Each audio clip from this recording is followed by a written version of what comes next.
BNP এই কাজটা করলো কেন? এটা করে বিএনপির লাভটা কি হলো? বিএনপি আমি ভালো এটা লোক, বুঝাতে সবচেয়ে ভালো লোক খুঁজে সেটা পাইছে সেটা বললে খলিলুর তো রহমান না, এরপরে সবচেয়ে ভালো আমি লোক। বলি জাহেদ না আমাকে তাইলে বলতে আপনি দেন। এটা আমাকে বলতে আপনার দেন, না আমাকে বলতে আপনার দেন, প্রশ্নটা আপনি দেই না, আপনার আপনার আচ্ছা ঠিক আছে প্রশ্নটা নিয়ে বলেন বলেন আমি বলেন বলি বলেন এখন। বলেন ঠিক আমি আছে শেষ করি। ঠিক আছে আপনার প্রশ্ন বলেন আমিও বলেন বলবো।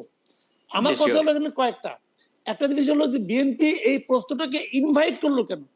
বিএনপি এই সন্দেহটাকে ইনভাইট করলো কেন? এর সম্ভাব্য একটা মাত্র কারণ যেটা আমি বুঝি, সেটা হলো বিএনপির উচিত ছিল প্রথমত ব্যাখ্যা দেওয়া যে তারা কেন করছে। তারা ব্যাখ্যা দিতে পারবে না। চা মানে লাইফটা ভরপুর, চা মানে ইস্পাহানি মির্জাপুর। আমি একেবারে মোর দেন শিওর।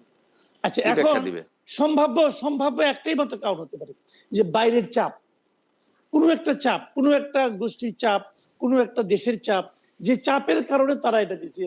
তো সেই চাপটা হয়তো তাকে দেওয়ানো হয়েছে, হইতে পারে কিছু একটা।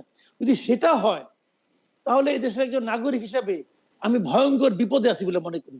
ওকে, কারণ আমার সরকার প্রধান, আমার সরকার বাইরের একটা চাপ দ্বারা এত নিয়ন্ত্রিত হবে, এটা তো আমি ভাবতে চাই না।